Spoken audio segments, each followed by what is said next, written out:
Hello दोस्तों, welcome to door step education point. आज की वीडियो में हम एलिजाबेथन राइटर एडमंड स्पेंसर के बारे में डिस्कस करने वाले हैं। तो शुरू करते हैं आज की हमारी वीडियो को। तो दोस्तों, इनका जो जन्म था वो लगभग 1552 में हुआ था और इनकी जो मौत थी वो 1599 में हुई थी और ये लगभग 47 साल तक जीवित रहे थे। अगर हम इनकी बात करें कि इनको चाइल्ड ऑफ रेनेसेंस भी कहा जाता था और चाइल्ड ऑफ रिफॉर्मेशन भी इनको कहा जाता था। चार्ल्स लैम्प नाम के जो पर्सन हुआ करते थे, जो राइटर हुआ करते थे, इनको पोएट भी कहा करते थे और इनको वेस्टमिंस्टर एबे में दफनाया गया था, जो कि आपको लंदन में देखने को मिलती है। और यहाँ पर जेफरे चौसर के साथ में ही इनको दफनाया गया था। और ये इन्होंने जो किलकॉलमैन नाम का जो कासल हुआ करता था आयरलैंड में, उन्होंने एडमंड स्पेंसर ने इसको बनवाया था और ये यहाँ पर ही रहा करते थे। अगर हम इनकी बात करें और तो यहाँ पर इनको लगभग 1582 में आयरलैंड से इंग्लैंड जाना पड़ा था और बेन जॉनसन ने इनको क्रिटिसाइज भी किया है। क्या कहकर क्रिटिसाइज किया है कि स्पेंसर रिट नो लैंग्वेज। और दोस्तों, अगर हम इनके मेजर वर्क्स की बात करें, जो इनके बहुत ही इंपॉर्टेंट वर्क हैं, तो सबसे जो पहला वर्क है वो है द शेफर्ड कैलेंडर, जो कि 1579 में लिखा गया था। और इसको किस सीडोनोम के अंडर लिखा गया था?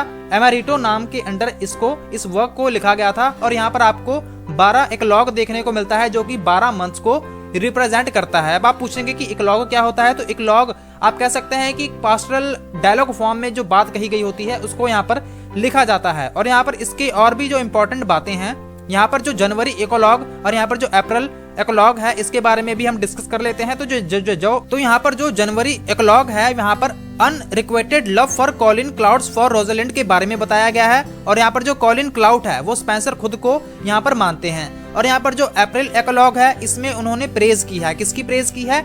एलिजा की। एलिजा वैसे है कौन? ये क्वीन एलिजाबेथ की बात हो रही है, क्योंकि ये जो राइटर हैं वैसे है भी तो एलिजाबेथन एज के ही राइटर है ना। तो यहाँ पर इन्होंने बेसिकली किया है क्या है, एलिजाबेथ की जो हुआ करती थी क्वीन, इनकी यहाँ पर इन्होंने प्रेज की है। और ये इसको किसको डेडिकेट किया है इन्होंने? तो इसको डेडिकेट किया है यहाँ पर इनके दोस्त हुआ करते थे, जिनका नाम था सर फिलिप सिडनी। तो इन्होंने इनको इस जो वर्क है इनको डेडिकेट किया है। और ये किससे इमिटेट की गई है? वर्जल इकोलॉग नाम का एक वर्क था, इससे इन्होंने क्या किया है, इसको इमिटेट किया है। अब हम बात करते हैं हमारे सेकंड वर्क की, जिनको एडमंड स्पेंसर ने लिखा है। तो इसका नाम है एमरेटी।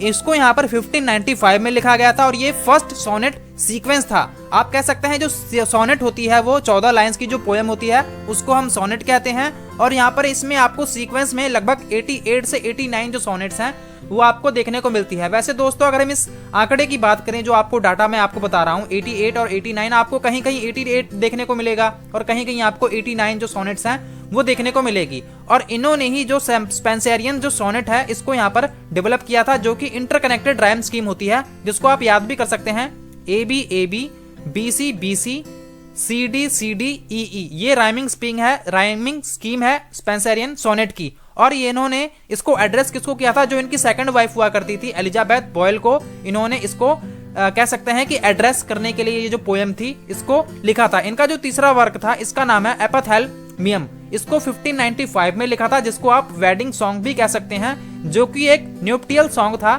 जिसको आप मैरिज पोएम भी कह सकते हैं। इन्होंने इसको अबाउट हिज ओन मैरिज, जब इनकी शादी हुई थी एलिजाबेथ बॉयल के साथ, तब इन्होंने ये जो पोएम थी, जो सॉन्ग था, इसको लिखा था। और इस पोएम को अगर आप देखेंगे तो यहाँ पर आपको 24 जो स्टैंडाज हैं, 24 स्टैंडाज हैं वो देखने को मिलेंगे और लगभग ये 365 लाइन्स में ये लिखी गई थी। और इसको अमरेटी के साथ ही पब्लिश किया गया था। इससे पहले हमने अमरेटी के बारे में डिस्कस किया था ना, तो इसके साथ ही इसको पब्लिश किया गया था। अब हम बात करें इनके फोर्थ वर्क की, एस्ट्रोफल। ये एक पास्टरल पोएम है। पास्टरल तो आपको पता ही होगा कि जिसकी जो सेटिंग है वो किसी गांव में या फिर जो आप कह सकते हैं जो चरवाहे होते हैं उसके व्यू में रखी जाती है। तो यहाँ पर एक पास्टरल पोएम है जो LG है, written on death of Sir Philip Sidney. जो इनके दोस्त हुआ करते थे सर फिलिप सिडनी, उनको यहाँ पर कह सकते हैं कि उनके लिए उन्होंने ये जो LG है एस्ट्रोफल नाम की, इन्होंने तब लिखी थी। अब हम बात करते हैं नेक्स्ट वर्क की, जो कि है द फेरी क्वीन। जो फिफ्थ वर्क है इसको माना जाता है मास्टरपीस। ठीक है दोस्तों, इसको मास्टरपीस माना जाता है और ये एक एपिक पोएम है, जिसको ये कह सकते हैं कि ये इनकम्प्लीट पोएम है। और यहाँ पर ये जो लॉन्गेस्ट पोएम है इंग्लिश लिटरेचर में, ये एक एलिगोरिकल पोएम है। एलिगोरी का मतलब होता है, जो एलेगरी होती है, एलेगरी का मतलब होता है one main story and one story in background. तो आप इसको समझ गए होंगे। इसको भी यहाँ पर रिटन इन स्पेंसरियन जो स्टैंजा है इसमें ही, इस फॉर्म में ही इसको भी लिखा गया है। और इसको स्पेशली इन्वेंट किया गया था इनके द्वारा। इस स्पेंसरियन स्टैंजा को इन्होंने स्पेशली इसके लिए ही इन्होंने डेवलप किया था। अब हम बात करते हैं यहाँ पर ओरिजिनली ये प्लान किया गया था कि इनको 24 बुक्स में पब्लिश किया जाएगा, बट इन्होंने यहाँ पर 6 बुक ही यहाँ पर कंप्लीट की थी और जो 7th बुक थी वो इनकम्प्लीट थी। तो आप यहाँ पर देख सकते हैं कि जो बुक 1st, 2nd और 3rd थी इसको पब्लिश किया गया था 1590 में, और जो बुक 4th, 5th और जो 6th बुक थी उसको यहाँ पर 1596 में पब्लिश किया गया था। अगर हम बात करें 1st टू लेके 6 तक और यहाँ पर जो 7th इनकम्प्लीट को भी अगर हम मिक्स कर दें तो यहाँ पर इनको 1609 में पब्लिश किया गया था। और एक इनकी प्रेज में ये जो किताब थी लिखी गई थी, क्वीन एलिजाबेथ जिनका उस टाइम पर रूल था, उनके प्रेज में ये किताब है वो लिखी गई थी। और based on model of Ariosto Orlando Furioso के आप कह सकते हैं कि इस मॉडल पर ही ये जो किताब थी वो बेस्ड थी। अगर हम यहाँ पर बात करें यहाँ पर बाकी चीजों की, तो यहाँ पर आप देख सकते हैं कि यहाँ पर जो किताबें थी वो किस किस बात को आप देख सकते हैं कि रिप्रेजेंट करती थी। यहाँ पर बुक थी 1st से लेकर 6th तक, यहाँ पर नाइट देख सकते हैं और यहाँ पर आप वर्च्यू देख सकते हैं। जो पहली बुक हुआ करती थी उसका नाइट आप देख सकते हैं रेड क्रॉस, होलीनेस। 2nd में आप देख सकते हैं सर ग्योन, टेम्परेंस। 3rd में ब्रेटोमार्ट, लेडी नाइट, चैस्टिटी। 4th में कैम्बेल एंड टेलीमॉन्ड, फ्रेंडशिप। 5th में सर एटगल, जस्टिस।